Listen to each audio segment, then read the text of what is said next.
ತಂಗಿ, ಹೆಣ್ಣು ಅನ್ನೋದು ಈ ಸಮಾಜದಲ್ಲಿ ಒಂದು ಜೀವಿಯಾಗಿರ್ಲಿಲ್ಲ.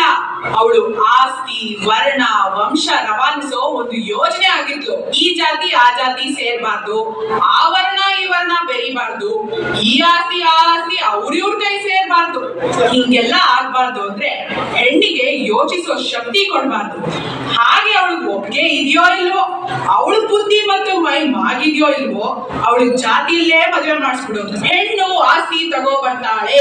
ಹಾಗಾಗಿ ಒಬ್ಬ ಗಂಡಿಗೆ ಹೆಚ್ಚೆಚ್ಚು ಮದುವೆ ಮಾಡಿಸಿದಷ್ಟು ಹೆಚ್ಚೆಚ್ಚು ಆಸ್ತಿ ಬರುತ್ತೆ. ಒಂದ್ ವೇಳೆ ಗಂಡ ಸತ್ರೆ ಅವಳನ್ನ ಇನ್ಯಾವ ಗಂಡು ನೋಡದೆ ಇರ್ಲಿ, ಹಾಗ ಅವಳು ಬೇರೆ ಸಂಸಾರ ಮಾಡದೇ ಇರ್ಲಿ ಅಂತ ಅವಳು ತಲೆ ಬೋಳಿಸ್ತಿದ್ರು. ಅವಳು ಮನೆ ಬಿಟ್ಟು ಆಚೆನೆ ಬರಂಗಿರ್ಲಿಲ್ಲ.